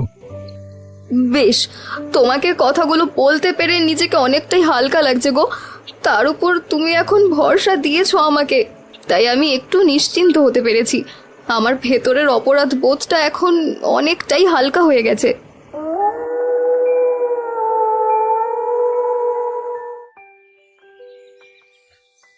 তোমরা কারা? কি জন্য এসেছো থানায়? বাবু এই বুড়িমা খুনের বিষয়ে আমরা কিছু জানাতে এসেছি আপনাকে, তবে ব্যাপারটা খুব সম্পূর্ণ গোপনে রাখতে হবে। বলেছিলাম না বাবু, এর পিছনে কিছু একটা নিশ্চয়ই চক্রান্ত আছে। আজ তার আরো একটা প্রমাণ আপনার কাছে নিয়ে এসেছি। তোমাদের কি বলবার আছে নিশ্চিন্ত হয়ে বলো, তোমাদের এই গোপন জবানবন্দির কথা কেউ জানতে পারবে না। আমার স্ত্রী নীলিমা নিজের চোখে সেই রাতে খগেনকে খুন করতে দেখেছে, শুধু তাই নয়, সমস্ত টাকা লোপাট করে দিয়েছে। কিন্তু শুধুমাত্র তোমার জবানবন্দির উপর নির্ভর করে তাকে বড় শাস্তি দেওয়া যাবে না। তাহলে কি করতে হবে বলুন আপনি? এখন যাও তোমরা। লতা, তুমি খগেনকে চক্রান্ত করে উস্কাও। সে রাগ করে যখন তোমার উপর অত্যাচার করতে চাইবে, তখন আমরা আশেপাশে লুকিয়ে থাকবো এবং তাকে গ্রেপ্তার করব। তারপর তাকে থানায় এনে বেধড়ক ধোলাই দিয়ে সমস্ত কিছু স্বীকার করাবো এবং ফাঁসির দড়িতে ঝোলাবো। এটাই বেশ ভালো বুদ্ধি। আমার স্বামীকে বাঁচাতে আমি সব কাজ করতে পারবো। ঠিক আছে, তুমি তাহলে যাও, আমরা সঠিক সময় এসে যাব। তবে খেয়াল রাখবে, পরিকল্পনার কথা কেউ যেন জানতে না পারে। ঠিক আছে, কেউ জানতে পারবে না, আপনারা শুধু সঠিক সময় চলে আসবেন। এই খগেনের বাচ্চা, তোর সবকিছু আমি জেনে ফেলেছি। এবার সাহস থাকলে আমার সামনে আয়। কি জেনে ফেলেছিস তুই? হ্যাঁ, কি জেনে ফেলেছিস? আমি জেনে ফেলেছি যে তুই বুড়িমাকে খুন করে সব টাকা হাতিয়ে এখন বাড়ি ঘর বানিয়েছিস, আর সেই খুন চাপা দিতে তুই আমার স্বামীকে ফাঁসিয়েছিস। তাতে কি হয়েছে সোনামণি আমার? ভালোই তো হয়েছে, তোমার স্বামী জেলে গেছে। তুই চলে এসো, আমার সাথে এবার রাজরানী হয়ে থাকবি। থুতো দে তোর এই রাজবাড়ির ওপরে। তুই কি ভেবেছিস এইভাবে তুই আমাকে পাবি? শয়তানের বাচ্চা, তোর কাণ্ড কারখানা যদি ফাঁস করে না দিতে পেরেছি পুলিশের কাছে এবং গ্রামের লোকেদের কাছে, তাহলে আমার নামও লতা নয়। এই আমারও নাম খগেন, দেখাচ্ছি তোকে মজা। তুই আমার সাথে এরকম করবি, তোকে আমি সব মজা টের পাবো। বাঁচাও, বাঁচাও, কে কোথায় আছো? বাঁচাও, এই খগেন শয়তান আমাকে সুযোগ নিয়ে আমার ইজ্জত নিতে চাইছে। বাঁচাও গো, আমার সর্বনাশ হয়ে গেল গো, বাঁচাও। আর এক পাও এগুলে তোর মাথায় গুলি করে আমি খুলি উড়িয়ে দেব, শয়তানের বাচ্চা। ওরে বাবা, এই পুলিশ এখানে কি করছে? কেন, আমাদের দেখে ভয় পেয়ে গেলি নাকি তুই? এবার চল আমাদের সাথে। আমাকে ছেড়ে দিন, আমি কিছু করিনি। মেয়ে ছেলেটা মিথ্যে কথা বলছি, ওই বাজে মেয়ে ছেলে, এর ফাঁসাতে যায়। আমরা নিজের চোখে দেখেছি কে কাকে নষ্ট করছিল। এই শয়তানটাকে মারতো, মার। ওরে বাবা, এ বাঁচাও, আমার হাড়গোড় সব মিলে ভেঙে দিল। বাঁচাও, ওরে লাগছে তো। চল এবারে কোমরে দড়ি পরিয়ে সবার সামনে দিয়ে চল। থানায় নিয়ে গিয়ে আরো বেধড়ক ধোলাই দিয়ে সবকিছু স্বীকার করিয়ে তারপর ফাঁসির দড়িতে ঝোলাবো। কিন্তু তার আগে আরো একটা কাজ করতে হবে। গোপাল আর লতাকে সসম্মানে গ্রামে ফিরিয়ে দিতে হবে। তারপর কালকে গ্রামের মানুষের সামনে একে নিয়ে সভা বসানো হবে। আরো মার বেটা শয়তানকে। লাগছে, সারা রাত ধরে মেরেছে, আর মেরোরা পড়ে আছি, মরেও আর স্বীকার করছি। আমাকে দয়া করো, ছেড়ে দাও। নিজের মুখে স্বীকার কর এবার তোর অপরাধ, স্বীকার কর। আমি তো বলছি নিজের মুখে, এই সেদিন যখন অবিনাশবাবু বুড়িমাকে টাকা দিলেন, আমি ওটা মেনে নিতে পারিনি। এই টাকার উপর লোভ জন্মেছিল, আর সেদিনই আমি চক্রান্ত করেছিলাম। বুড়িকে যে করি হোক আমি সেই টাকা হাতিয়ে নেব মেরে। কিন্তু তারপর বুড়ি যখন আবার অবিনাশবাবুর বাড়িতে কচুরিপানা তরকারি খাওয়াতে বিড়াল এলো না, সেদিন ঠিক করেছিলাম কাজটা করে ফেলবো। আমি আমি আমি আমি আমি ওই চাকু নিয়ে বুড়িকে মেরে ফেললাম অন্ধকারে। কেউ বুঝতে পারিনি। নীলিমা লুকিয়ে লুকিয়ে সব কাণ্ড দেখে ফেলেছে। আমি জানি না, না আমি করতাম না। আমি সব টাকা পয়সা আমি চুরি করেছি, আমার দোষ। আমরা সবাইকে ক্ষমা করে দাও তোমরা সবাই। আমি তো নিজের মুখে বলেছি গোপালকে আমি ফাঁসিয়েছি আমি নিজেকে বাঁচাতে। গোপালে এতে কোনো দোষ নেই। হায় ঈশ্বর, উপরওয়ালা আমাকে বোধহয় নরকে উঠাই দেবে না। আমি এই শেষ জীবনে দুঃখ রাখবো কোথায়? সারা জীবন সঠিক বিচার করতে করতে শেষে কিনা এই খগেনকে বিশ্বাস করে এত বড় একটা ভুল করে ফেললাম। আমি শয়তানটার উপর বিশ্বাস করে গোপালের মতো ভালো মানুষকে জেলে পাঠালাম। এত বড় পাপীর যেন শাস্তি হয় তুমি দেখো। আজকে যদি লতা, রতন আর নীলিমা আমার কাছে এসে সঠিক সাক্ষী না দিত, তাহলে আমরা কখনোই ধরতে পারতাম না আসল অপরাধীকে। একে আছো, তোমরা সবাই মিলে লতার গোপালকে সসম্মানে গ্রামে ফিরিয়ে দাও। তোমাদেরকে নিজে আমি গ্রামে বরণ করে নেব, আমাকে তোমরা ক্ষমা করে দিও। আরে আমার ভাইটা তো বেশ বড় হয়েছে, ভালো চাকুরি করে, এবার বিয়েটা দিয়ে দিলেই তো হয়। হ্যাঁ, তা দিয়ে দিলেই তো ভালো হয়। এর থেকে বেশি বয়স হয়ে গেলে অসুবিধা আছে। ওই জন্যই তো বলছি, তাহলে ওর জন্য মেয়ে খোঁজা শুরু করে দিই। কিন্তু কেউ রাজি হবে তো? আমার অবস্থা তো আবার এই রকম, মাথায় একটাও চুল নেই। আমায় দেখে কেউ আসবে তো আবার এই বাড়িতে? আরে হ্যাঁ হ্যাঁ, আসবে, আলবাত আসবে। তোমার যেই বড় রোগটি হয়েছিল তার কারণে চুল উঠে গেছে। এমনি সময় তো তুমি ভালোই ছিলে, বিধাতার অশেষ কৃপা যে তুমি বেঁচে আছো। দাদা, তোমরা এত কি কথাবার্তা বলছো? বৌদি, আমাকে খেতে দেবে তো? আমার অফিস যেতে দেরি হয়ে যাচ্ছে। এই তো আমি উঠছি, তোমায় খেতে দিয়ে দিচ্ছি। আরে মাফ করো গো, মনে ছিল না। আমি ভেবেছিলাম আজকে তোমার অফিসের ছুটি। ও কোনো ব্যাপার না, তুমি এখন দাও তাড়াতাড়ি। আচ্ছা আচ্ছা, খাব, আগে তুই খেয়ে নে। তোর সাথে এসব ব্যাপারে পরে কথা বলবো। তাহলে রাতে বলবে, অফিস থেকে এসে একটু বিশ্রাম নিই তো।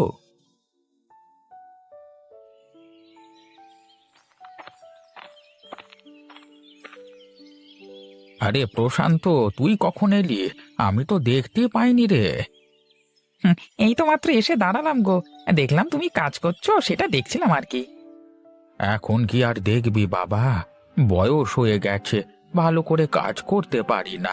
যখন যুবক ছিলাম তখন দেখলে বুঝতে পারতিস, এমন ক্ষমতা ছিল শরীরে। হ্যাঁ না গো কাকা, এই বয়সেও যে তোমার এত ক্ষমতা আছে সেটা ভেবেই অবাক লাগে। এখন মাথার উপর অনেক চিন্তা রে। মেয়েটা প্রায় 30 বছর হয়ে গেল, এখনো বিয়ে দিতে পারলাম না। আমি তাহলে ছেলে দেখা শুরু করি, ভালো ছেলে পেলে তোমাকে বলবো, কেমন? চেষ্টা করে দেখ না একবার, আমিও খোঁজাখুঁজি চালাচ্ছি। এরপর আর বিয়ে দিতে পারবো কি না কে জানে। আরে তুমি চিন্তা করো না, আমি তোমার মেয়ের জন্য ভালো সম্বন্ধ এনে দেব, ছেলে ভালোই হবে। তোর উপর আমার বিশ্বাস আছে রে, জানি তুই কোনোদিন খারাপ চাস না, তাই তো এত কিছু বলি। আমি যদি বিয়ে ঠিক করে দিতে পারি তাহলে ফুচকার দায়িত্বটা কিন্তু আমার কাছে আসবে। হ্যাঁ রে বাপু, হ্যাঁ, তুই ও নিয়ে চিন্তা করিস না। আমার যে ভালো করে আমিও তার ভালোই করি। এবার আমাকে কাজ করতে দে, এমনি আস্তে আস্তে কাজ করছি। হ্যাঁ তুমি কাজ করে নাও, আমিও বাড়ি গিয়ে ফুচকা তৈরি করব, বিকেলে বেরোতে হবে তো। ওমা, আজকে আর বিদ্যালয়ে যাব না, আজকে একদম ভাল লাগছে না আমার। একদম চুপ করে থাকবি তুই, চুপচাপ বিদ্যালয়ে চলে যাবি, বুঝেছিস? কাকা বেরোচ্ছে, তুই চলে যাস। বৌদি, ও তো ছোট, অত বকাবকি করো না, ছোটদের বুঝিয়ে বলতে হয়। মোহন ওরকম করে না, তোমাকেও তো বড় হয়ে আমার মতো চাকরি করতে হবে, তার জন্য পড়াশোনার দরকার। তুমি জানো না থেকে থেকে তোমার ভাইপো কেমন ফাঁকিবাজ হয়ে যাচ্ছে। এবার একটু শাসন না করলে হবে না, ফলটা ধরতে হবে। মা, আমি তো রোজ রোজ পড়তে বসি, একদিন বলেছি স্কুলে যাব না, তার জন্য কি এমন হবে? দেখ, এখনো ভালোই ভালোই বলছি, চুপচাপ স্কুল চলে যা। এবার যদি আমি কঞ্চিটা বের করি তাহলে কিন্তু খুব খারাপ হয়ে যাবে। বৌদি, রান্নাঘর থেকে আমার টিফিনটা নিয়ে এসো তো, আমি আনতে ভুলে গেছি। আচ্ছা, আমি এনে দিচ্ছি, তুমি দাঁড়াও। মোহন, আজকে স্কুলে যা, না হলে পিঠে কঞ্চির বাড়ি পড়বে, আমি বুঝতে পেরে গেছি। আজকে স্কুলে যা, আমি ফেরবার পথে তোর জন্য গরম গরম পকোড়া কিনে আনবো। সত্যি তুমি আনবে তো? হ্যাঁ, আমি ঠিক নিয়ে আসবো। এবার চটপট পিঠে ব্যাগটা নিয়ে নে তো, যেতে হবে তো। শ্যামল, এই নাও তোমার টিফিন। আর তুইও তো তৈরি হয়ে গেছিস দেখছি, যা দুজনে মিলে সাবধানে রওনা দে। হ্যাঁ বৌদি, আমরা আসছি। ব্যাস, রান্না মোটামুটি শেষ হয়েছে। এবার মাছ ভাজলেই দুপুরের খাবার তৈরি হয়ে যাবে। মেয়েটাকে বরং মাছটা ভেজে নিতে বলি, কোমরে খুব যন্ত্রণা হচ্ছে, একটু বিশ্রাম নিতে হবে। মোহিনী, কোথায় গেলি রে মা? একবার রান্নাঘরে আয় তো।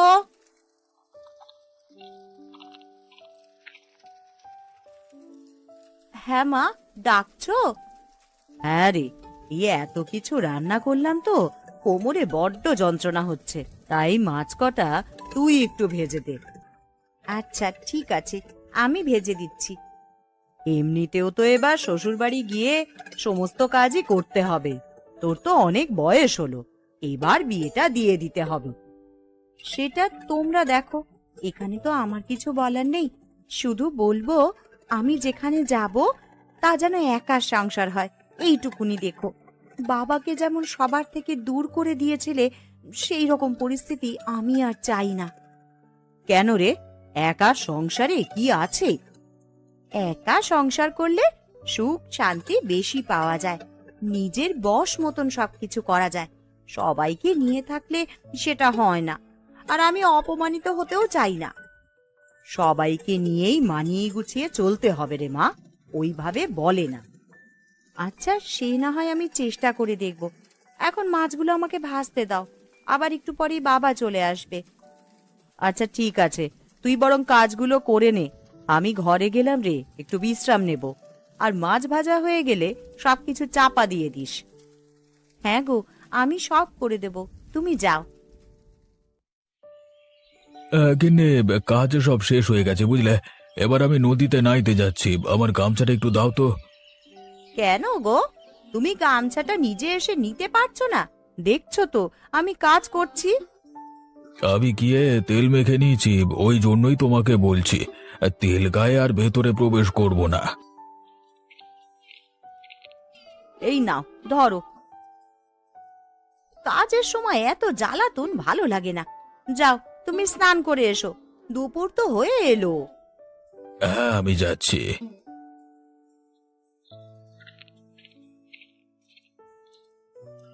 ওই রতন, একবার এইদিকে আয় তো।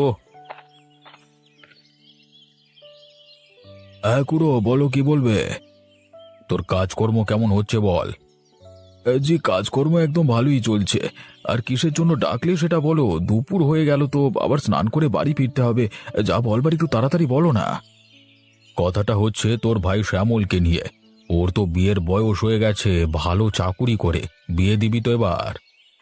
হ্যাঁ, সেসব চিন্তা ভাবনাই করছিলাম, কিন্তু কেন বলো তো? না রে, তেমন কিছু নয়। পাশের গ্রাম অর্থাৎ জয়দেবপুরে আমার বন্ধুর মেয়ে, মানে দেখতে ভালো, বিয়ে হয়নি এখনো।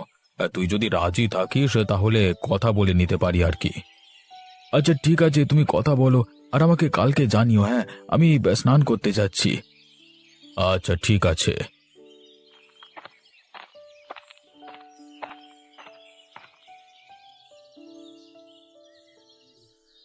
মোহিনী, তোর মায়ের কি হয়েছে রে? এই সময় তো তোর মা শুয়ে থাকে না। আরে আমার কিছু হয়নি গো, তোমার বউ মরে যায়নি, অত চিন্তা করার কিছু নেই। এই ভর দুপুর বেলায় এইসব কথা একদম বলবি না, আমার প্রচন্ড ক্ষুধা লাগছে, তাড়াতাড়ি খেতে দাও। মোহিনী, তোর বাবাকে খেতে দিয়ে দে তো মা, আর তার সাথে তুইও খেয়ে নে। আচ্ছা মা। কেন গো, তোমার কি হয়েছে, খাবে না তুমি? আমার কোমরে প্রচন্ড ব্যথা, আর খেতে ভালো লাগছে না। তোমরা বাপ বেটিতে খেয়ে নাও, আমি বিকেলে উঠে গিয়ে খেয়ে নেবো খন।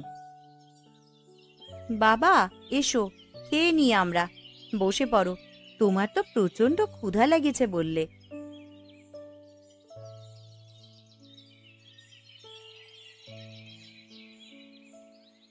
খাবারগুলো সুস্বাদু হয়েছে। আর হ্যাঁ মোহিনী, তোর জন্য পাত্র খুঁজছি। হ্যাঁ, বিয়েটা এবার করে নিবি, আর বয়স হয়ে গেলে না হলে বিয়ে দিতে পারবো না। আচ্ছা ঠিক আছে, তুমি পাত্র দেখো, ভালো একটা পাত্র হলে আমি বিয়ে করব। আমরা তোর ভালোই চাই, ভালো ছেলের সাথেই তোর বিয়ে দেব। এখন খেয়ে নে, আমি উঠলাম। হ্যাঁ, হয়ে গেছে আমার, এবার আমি ঘুমাবো। নরেশ, বাড়িতে আছিস? নরেশ? হ্যাঁ হ্যাঁ, যাচ্ছি, একটু দাঁড়ান। বাবা, বিকেল হয়ে গেছে, আমি বুঝতেই পারিনি। নরেশ, কোথায় গেলি? আরে বাবা, কি হয়েছে? আরে আরে তারক, তুই? আমি তো ভাবতেই পারিনি তুই এ সময় আসবি। আয় আয়, ভেতরে আয়, ভেতরে আয়। তোর বাড়িতে এ সময় আসবার কারণও আছে, শুধু শুধু আসিনি। বাবা, ইনি কে? আগে তো আমাদের বাড়িতে কোনোদিনও আসেনি। এটা আমার বন্ধু রে, তুই দেখবি কি করে, আমাদের বাড়িতে আসে কবে। কাকু, আপনি বসেন, আমি আপনার জন্য শরবত করে নিয়ে আসছি। যে কারণে তোর কাছে আসা, আমাদের মাধবপুর গ্রামে আমারই জানাশোনা একটা ভালো ছেলে আছে, তোর মেয়ের সাথে বিয়ে দিবি? ছেলে কি করে? বাড়িতে কে কে আছে? ছেলে তো সরকারি চাকুরি করে। বাড়িতে আছে ওর দাদা রতন, বৌদি আর ভাইপো। বৌদিটার অসুখের জন্য চুল উঠে গেছে, এক প্রকার বলতে পারো টেকো, কিন্তু খুব ভালো ওরা। কাকু, এই নাও শরবত খাও। তাহলে তুই কি ঠিক করলি, বিয়ে দিবি? আমার মতে দিয়ে দেওয়াই ভালো, চাকরিজীবী ছেলে পাওয়া যায় না। হ্যাঁ, তুই ওদেরকে একটু জানিয়ে দিস আমরা এই বিয়েতে রাজি আছি। আমাদের মেয়েটাও তো দেখতে শুনতে কম নয়। আচ্ছা ঠিক আছে, আমি জানিয়ে দেব। কিন্তু বৌদিকে কই দেখতে পাচ্ছি না তো, বাড়িতে নেই নাকি? মায়ের শরীরটা ভালো নয়, ঘরে শুয়ে ঘুমাচ্ছে। ও বাবা, আচ্ছা আমি তাহলে আজকে উঠলাম। হ্যাঁ, সন্ধে হয়ে গেল তো, বাড়ি যেতে যেতে রাত হয়ে যাবে। আচ্ছা ঠিক আছে, সাবধানে যাস কেমন, আর ওদেরকে বলে দে আমরা রাজি। হ্যাঁ, আমি গিয়েই বলে দেব। এখন আসি কেমন?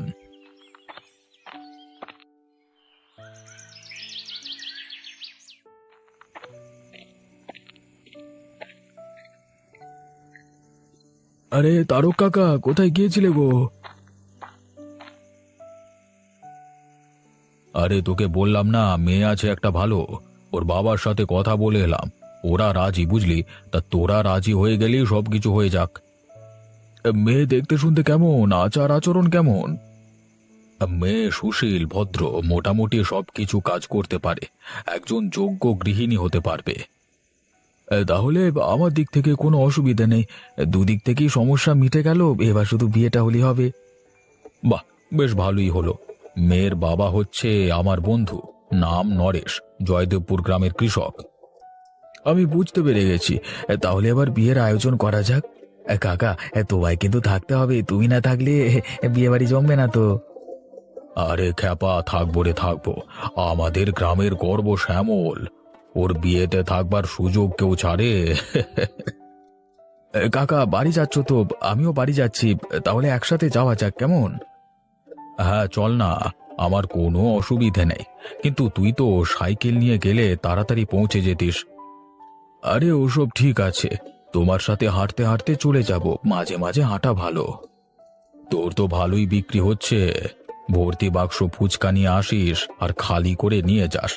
বিয়ে বাড়ি ধুমধাম করে হবে তো? হ্যাঁ হ্যাঁ, অবশ্যই। রতন বাবু, অবশেষে আমার মেয়েটা আপনাদের বাড়ির বউ হলো, একটু মানিয়ে গুছিয়ে নিতে সাহায্য করবেন। হ্যাঁ নরেশ বাবু, আপনি কোনো চিন্তা করবেন না, আমার স্ত্রী রয়েছে, হাতে হাতে কাজ করে শিখিয়ে দেবে সবকিছু। তাহলে তো আমার আর কোনো চিন্তাই থাকলো না। মা, তুই এইভাবেই থাকিস, ওদের পরিবার খুব ভালো। চলো এবার বাড়িতে যেতে হবে তো, গিয়ে খাওয়া দাওয়া আরো বাকি কত কাজ আছে। মোহিনী, বৌদি কি বলছে, সাড়া দাও। হ্যাঁ, বলুন কি বলছেন, আমি ঠিক শুনতে পাইনি, তার জন্য মাফ করবেন। এ বাবা, এর জন্য তুমি আবার মাফ চাইছো কেন? আরে এবার তো আমরা একই সংসারে থাকবো, দুজনকেই মানিয়ে চলতে হবে। মোহিনী, এই হচ্ছে তোর যা, দিদির নজরে দেখবি, তোর থেকে বড়, কথা শুনে চলবি, বুঝেছিস? আশা করছি ভালোভাবে সমস্ত দায়িত্ব পালন করবে মোহিনী, সকলের সাথে মিলেমিশে থাকবে। আচ্ছা এবার চলো দেখি, দেরি হয়ে যাচ্ছে, রাত হচ্ছে তো। হ্যাঁ বাবা, তুমি নিয়ে যাও, আমরাও আস্তে আস্তে বাড়ির দিকে যাই।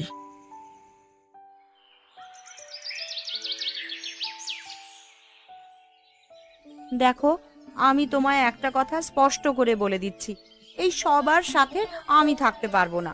আবার তোমার ওই বৌদি, তার মাথায় তো আবার একটাও চুল নেই, আমি গ্রামে গেলে মুখ দেখাবো কিভাবে বলো তো? আরে বৌদির বড় রোগ হয়েছিল, ওই জন্যই এরকম হয়ে গেছে, কিন্তু বৌদির মনটা খুবই ভালো আর কি। তুমি কয়েকদিন থাকো না আগে, তারপর না হলে ভেবে দেখবো। আমি এরকম পরিবেশে মানুষ হইনি, আমি থাকতে পারবো না বলেই দিচ্ছি। আরে তুমি এখন থেকে ভেবে নিচ্ছ কেন? কিছুদিন চেষ্টা করো মানিয়ে নেওয়ার। তোমায় দেখতে শুনতে সুন্দর, কিন্তু মনটাকেও তো সুন্দর করতে হবে। কি বলতে চাইছো কি তুমি? আমার মনটা সুন্দর নয়, আমি স্বার্থপর, তোমার এইসব মনে হয়? আরে না রে বাবা না, আমি তোমাকে এসব কথা বলিনি, তুমি অন্যরকম ভাবে নিচ্ছ কেন? আচ্ছা গো আচ্ছা, আমার সব কিছু বোঝা হয়ে গেছে। তুমি কি বলতে চাইলে সেটাও আমি বুঝতে পেরেছি। তুমি মানিয়ে গুছিয়ে নাও সবার সাথে, এটাই বলতে চেয়েছি আমি। আমি বাইরে যাচ্ছি, তুমিও চলে এসো।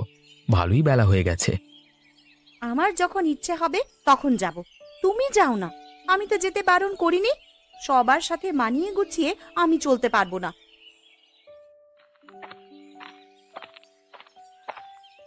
ওই তো ওখানে একজন বসে আছে, ওনাকে গিয়ে জিজ্ঞাসা করি ফুচকা তৈরির জন্য পাম তেল কোথায় পাওয়া যাবে। দেখে তো মনে হচ্ছে বয়স্ক, নিশ্চয়ই জানবেন। যাই গিয়ে জিজ্ঞেস করি। কে আপনি? আপনাকে তো এই গ্রামে দেখিনি, নতুন নাকি?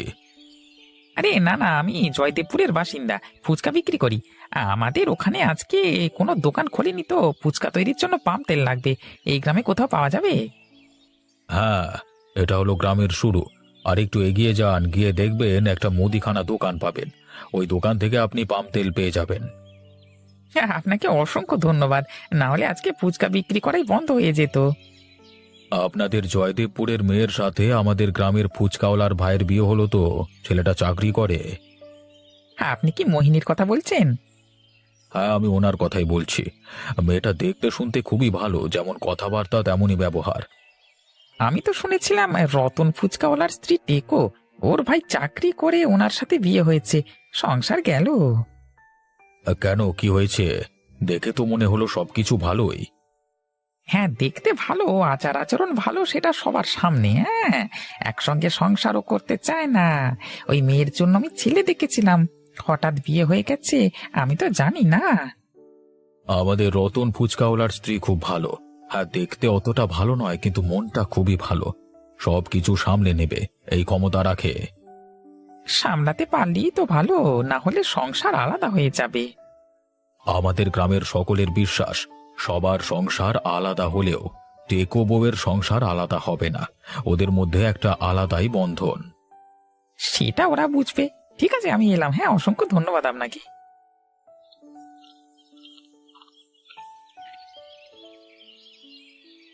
মোহিনী, তুমি আস্তে আস্তে কাজ করো।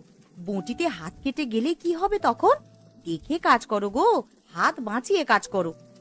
মোহিনী, তুমি হাতটা দেখে কাজ করো, এক্ষুনি আবার হাতটা না কেটে বসো তুমি। আহ আহ, কি ব্যথা লাগছে, কেউ আমাকে সাহায্য করো। তুমি একটু সহ্য করো, আমি বাইরে থেকে জলের বালতিটা নিয়ে আসছি। ওর মধ্যে হাতটা ডুবিয়ে রাখবে, রক্ত বন্ধ হয়ে যাবে। মোহিনী, তোমার আর ব্যথা করছে? রক্ত তো মনে হয় বন্ধ হয়ে গেছে। এবারে ওষুধ লাগিয়ে দিলেই হয়ে যায়। যা করলে হয় একটু তাড়াতাড়ি করো দিদি, আমার খুব ব্যথা লাগছে, সহ্য করতে পারছি না। আমি তো তোমায় অনেকক্ষণ থেকেই বারণ করছি, তুমি তো অন্যমনস্ক হয়েছিলে। দেখো তো কেমন দুর্ঘটনা ঘটে গেল। হ্যাঁ, আমি অন্যমনস্ক হয়ে গিয়েছিলাম, দেখে শুনে কাজ করা উচিত ছিল আমার। থাক, এখন এসব কথা ছাড়ো। তুমি জলের মধ্যে হাতটা ডুবিয়ে রাখো, আমি ঘর থেকে ওষুধ নিয়ে আসছি, লাগাতে হবে। শ্যামল, তাহলে সবকিছু ধারবাকি মিটে গেল। হ্যাঁ, এবার আর কোনো চিন্তা থাকলো না। সমস্ত কিছু মিটে যাওয়াই ভালো। যতদিন যাবে, না হলে আবার সুদ বেড়ে যাবে। এই কি হলো মোহিনীর হাতে? ও অন্যমনস্ক হয়ে বঁটিতে আনাজ কাটছিল, তা হাতটা কেটে গেছে, তাই জন্যই আমি ব্যান্ডেজ করে দিয়েছি। আমাকে সকলে মাফ করে দাও, আমি অনেক বড় ভুল করেছি। বৌমা, তুমি আবার কি ভুল করলে? তুমি তো ভালোই আছো। আমি এই সংসারকে আলাদা করতে চেয়েছিলাম, অর্থাৎ দু ভাগ করতে চেয়েছিলাম। বড় ভুল হয়ে গেছে আমার, সবাই আমাকে ক্ষমা করে দিও। ছোটবেলায় দেখেছিলাম বাবাকে আমার কাকারা আলাদা করে দিয়েছে, তাই ভেবেছিলাম একসাথে সংসার বুঝি ভালো নয়। মাপ চাওয়ার কোনো দরকার নেই, আমরা সবাই তোমার পাশে আছি। অতীতে যা ঘটেছে সব ভুলে যাও, এবার নতুন করে পথ চলা শুরু করো। সত্যি তোমরা খুব ভালো, আমি ভুল করেছি। একসাথে থাকলে যে এত সাহায্য পাওয়া যায় তা তো জানতাম না। আমরা আছি, আমাদের সংসারে সুখ দুঃখ দুইই আছে, কিন্তু আমরা সকলে মিলে দুঃখের মোকাবিলা করি। আমি সত্যি খুব নিচে নেমে গিয়েছিলাম দিদি, তোমার মাথায় চুল নেই বলে অনেক অপমান আমায় সহ্য করতে হবে ভেবেছিলাম, কিন্তু তুমি তো আমার নিজের দিদির মতন। আমি কিভাবে ভাবলাম আলাদা হব। আমি রূপের অহংকারে অহংকারী হয়ে গিয়েছিলাম। আর এখন এসব কথা ভেবো না। এখন আমাদের সুখী সংসারের অংশ তুমি। এই মাধবপুর গ্রামে আমাদের সংসারটাকে সবাই টেকো বউয়ের সুখের সংসার বলে। এতে আমি কিচ্ছু মনে করি না। আজকে থেকে এই টেকো বইয়ের সুখের সংসারের নতুন সদস্য হলে তুমি। আমি অনেক ভাগ্যবতী, এইরকম একটা পরিবার পেয়েছি। দাদা, এই বৃষ্টিতে ভিজে পুড়ে শাক তোলবার কি মানে বলো তো? এই বৃষ্টির মধ্যে কি কেউ বাজারে আসবে শাক কিনতে? আরে আসবে আসবে, বাজারে আজ কেউ শাক বিক্রি করতে যাবে না। আমরা বেশি দামে শাক বিক্রি করতে পারবো। বা দাদা, তোমার মাথায় কিন্তু বুদ্ধি আছে বলতে হবে। তাড়াতাড়ি শাক তুলে নিয়ে বাড়িতে চলো। কেন রে, তাড়াতাড়ি কেন বাড়িতে যেতে হবে? বেশি করে শাক তোল, তারপরে বাড়ি যাবার চিন্তা করিস। আরে দাদা দেখো না, কি জোরে বিদ্যুৎ চমকাচ্ছে। একটা যদি গায়ের উপর পড়ে তাহলে তো খবর আছে। আরে কিছুই হবে না, নে নে, কথা কম বলে শাক তোল দেখি। আজকে একেবারে বাম্পার বেঁধে যাবে। হ্যাঁ হ্যাঁ, তুলছি তুলছি। হ্যাঁ দাদা, আজ যদি বেশি দামে শাক বেচতে পারি তবে কিন্তু ইলিশ মাছ কিনতে হবে। অনেকদিন ইলিশ মাছ খাই না। আচ্ছা ঠিক আছে, তাই হবে। আচ্ছা দাদা। এই চল ভাই, অনেক শাক তুলে ফেলেছি। এখন বাজারে গিয়ে দেখি আজ কেমন বিক্রি হয় শাকগুলো। হ্যাঁ হ্যাঁ দাদা, চলো যাই।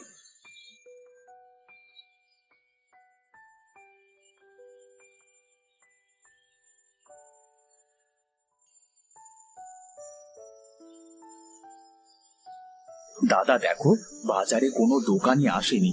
এক কাজ করি, চলো ওই ছাউনির নিচে গিয়ে বসি। বাইরে দাঁড়িয়ে ভিজে কোনো লাভ নেই।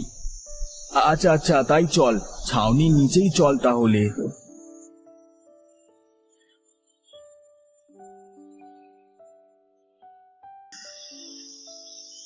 ওই দেখো দাদা, একটা লোক ছাতা মাথায় করে এদিকে আসছে। হ্যাঁ হ্যাঁ, এবারে মনে হয় বউনিটা হবে রে।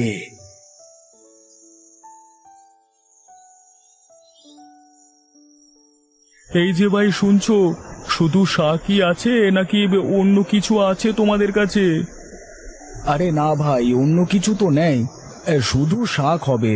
নিয়ে যাও, খুব ভালো হবে শাকগুলো, একদম টাটকা, এই মাত্র জমি থেকে তুলে নিয়ে এলাম। তা কত করে দিলে গো দাদা শাক? মাত্র 20 টাকা আটি। তোমাকে ক আটি দেবো দাদা? কি যে বলো, 5 টাকার শাক 20 টাকা দাম চাইলে হবে নাকি? এই বৃষ্টিতে ভিজে শাক তুলে নিয়ে আসলাম, দাম তো বেশি হবেই। আর তাছাড়া দেখো, হাটে আর একটাও দোকানদার নেই। হ্যাঁ ভাই, দাও দেখি, আমাকে 3 আটি শাক দাও তবে। এই যে, এই নাও ভাই, তোমার 60 টাকা হয়েছে। বেশ, এই নাও তোমার টাকা।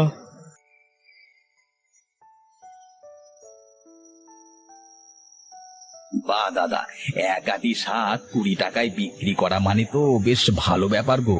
এভাবে চললে তো আমরা খুব তাড়াতাড়ি বড়লোক হয়ে যাব। হ্যাঁ হ্যাঁ, তা তো হবই। একটা কথা ভালো করে শুনে নে, আমরা যে এই বৃষ্টির মধ্যে এত দামে শাক বিক্রি করছি, এটা যেন কেউ না জানে, বুঝলি? আচ্ছা দাদা, আমি কাউকে বলবো না এই কথা। এই কথা 5 কান হলে বাজারে আরো লোক শাক নিয়ে আসবে, তখন আর বেশি দামে বিক্রি করতে পারবো না, বুঝলি? হ্যাঁ গো দাদা, আমি বুঝেছি।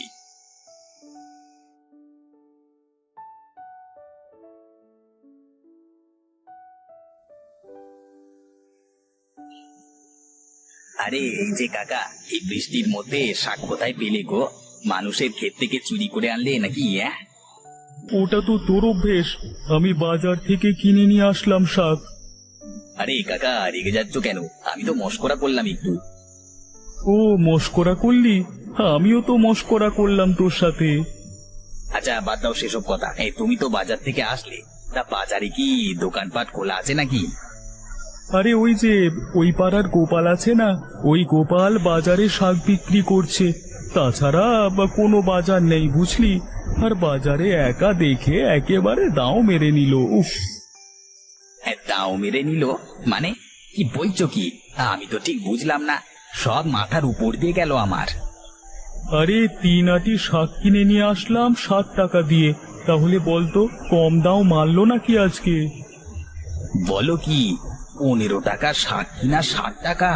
বাবারে বাবা, এতদিনে দুপুরে একেবারে ডাকাতি দেখছি গো।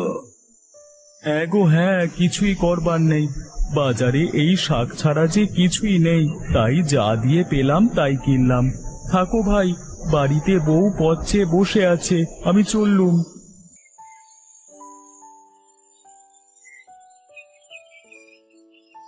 ওরে সালা, এবার পেয়েছি একটা বুদ্ধি। এই বৃষ্টির মধ্যে ব্যবসা করে নিতে হবে। যাই দেখি, কারোর কাছ থেকে শাকের ক্ষেত ধরে কিনে নিতে হবে।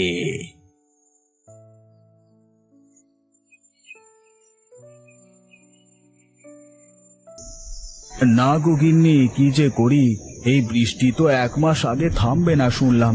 এভাবে হলে তো মাঠঘাট সব তলিয়ে যাবে। কি যে করি, আমার মাথায় যে কিছুই আসছে না। এক কাজ করো, একটু কষ্ট করে শাকের খেতে গিয়ে কটা শাক তুলে নিয়ে হাটে যাও, দেখো বেচা যায় কিনা। আরে গিন্নি, এই বৃষ্টির মধ্যে কে বাজারে আসবে শাক কিনতে বলো দেখি? তাও তো ঠিক কথা, এই বৃষ্টিতে লোকজনের কি বাড়ি থেকে বেরোনোর কোনো উপায় আছে নাকি বলো? হ্যাঁ তাই তো কথা, কি যে করি, কি করে যে সংসার চালাবো কিছুই বুঝতে পারছি না আমি। চিন্তা করে কোনো লাভ নেই বুঝলে, বিধাতা কিছু একটা ব্যবস্থা করবেন, তুমি কোনো চিন্তা করো না গো।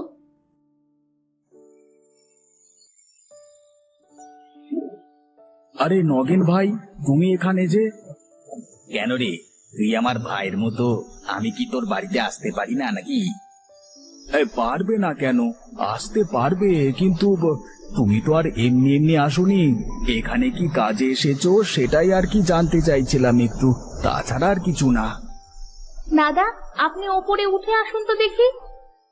না না, আমি এখানেই ঠিক আছি। হ্যাঁ তা গণেশ, তুই যদি চাস তবে আমি তোর পুরো শাকের ক্ষেত কিনে নেব। বেচবি নাকি? ভালো দাম পাবি। এত শাক দিয়ে তুমি কি করবে দাদা, শুনি তো একটু। তোর তা দিয়ে কি লাভ বল দেখি? তুই শাকের ক্ষেত বেচলে বল, 5,000 টাকা দেব। 1 মাসের জন্য তোর ওই শাকের ক্ষেত আমার হয়ে যাবে। 1 মাস পরে আবার তোর ক্ষেত তোর হয়ে যাবে, বুঝলি? কিন্তু আবার কিন্তু কিসে? কোনো কিন্তু নাই। ঠিক আছে দাদা, আমরা আপনার শর্তে রাজি আছি, কোনো সমস্যা নাই। হ্যাঁ বেশ, এই নাও, এখানে 5,000 টাকা আছে। এই টাকা রেখে দাও তোমাদের কাছে। আজ থেকে 1 মাস তোমার সমস্ত শাকের ক্ষেত আমার। আচ্ছা বেশ দাদা।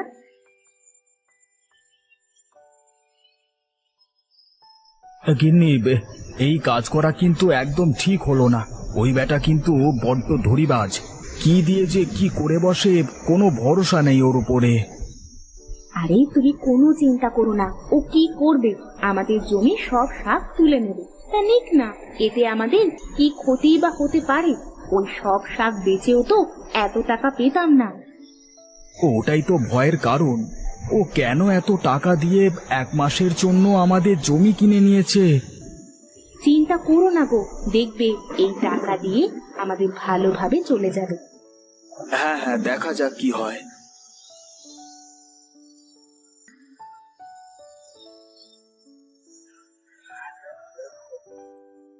আরে দাদা, শাক কত করে বিক্রি করছো তুমি? 20 টাকা করে আটি বিক্রি করছি দাদা। তোমার কত আটি লাগবে তাই বলো আমার কাছে। আরে আমার তো অনেক শাক লাগবে রে, যত দিবি ততই নেব। আরে দাদা, এত শাক নিয়ে তুমি কি করবে? আমার তো জমি ভরা শাক আছে।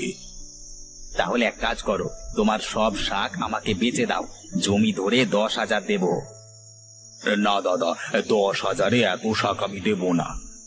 বেশ, তাহলে এক কাজ করো, 15,000 দেব। রাজি আছিস কিনা তাই বল। হ্যাঁ দাদা, 15,000 দিলে দিতে পারি। বেশ তো, তাহলে তাই হোক, এই নে তোর টাকা। 1 মাস ওই জমি আমার। 1 মাসের মধ্যে আমি যা পারি শাক তুলে বেচতে পারি। 1 মাস পর তোর জমি তোর হয়ে যাবে, ঠিক আছে? আচ্ছা ঠিক আছে, তাই হবে। তোল তোল, ভালো করে বেচে বেচে ভালো করে শাকগুলো তুলে দে আমাকে। আচ্ছা বাবু, ঠিক আছে। আমি এখন এই তল্লাটের সব শাকের ক্ষেত কিনে নিয়েছি। সব শাকের ক্ষেত এখন আমার হয়ে গেছে। তার মানে আপনি এখন যা দামে ইচ্ছে শাক বেচতে পারবেন, তাই তো? আরে হ্যাঁ, এবার বাজারে আমি চড়া দামে শাক বিক্রি করব। সবাই বাধ্য হয়ে আমার এই শাক কিনবে। বাহ, আপনার মাথায় দেখছি অনেক বুদ্ধি আছে। আরে পাগলা, এ কি বলে ব্যবসা? বুদ্ধি নেই তো ব্যবসা নেই। কথায় আছে না, বুদ্ধির দাম কোটি টাকা। সত্যি দাদা, আপনার মাথায় অনেক বুদ্ধি আছে বলতে হবে। নে নে, আর প্রশংসায় পঞ্চমুখ হতে হবে না। যা, এখন শাক নিয়ে হাটে যা। প্রতি আটি শাক 30 টাকা দরে বিক্রি করবি, ঠিক আছে? আচ্ছা দাদা, ঠিক আছে, তাই হবে।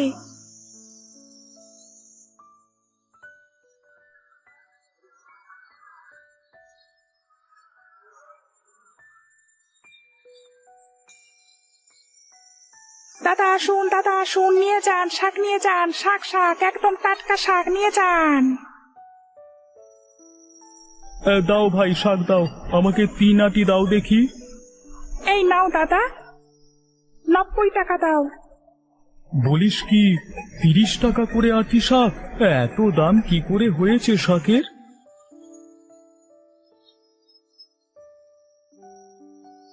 শাকের দাম তো বাড়বেই।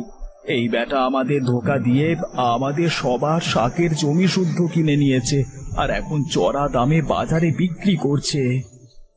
তা আমি কি করে তোদের ধোকা দিয়েছি? আমি তো ব্যবসা করছি, আর আমি তোদের শাকের বেশি দাম দিয়েছি। এখন বেশি দামে না বেচলে আমি লাভ করব কি করে বল? তাই বলে কি এত দামে বেচবে তুমি শাক? কেন, তুই যখন মানুষের দুর্বলতার সুযোগ নিয়ে 20 টাকা আটি শাক বিক্রি করছিলিস, তখন এ কথা মনে ছিল না? আমি তোদের শিক্ষা দেওয়ার জন্য এই কাজটা করেছি। দাদা, আমরা আমাদের ভুল বুঝতে পেরেছি। আমরা আর এমন কাজ কোনোদিনও করব না। আচ্ছা ঠিক আছে, এই কথা যেন মনে থাকে তোদের। এই হরি, এই শাকের আটি 5 টাকা করে বিক্রি কর। তাহলে তো আমাদের লোকসান হয়ে যাবে। না দাদা, এই নিন আপনার টাকা। আমাদের জমি আমাদের ফিরিয়ে দিন। আমরা আপনাকে কথা দিলাম, আমরা আর এমন কাজ কোনোদিন করব না। আচ্ছা বেশ।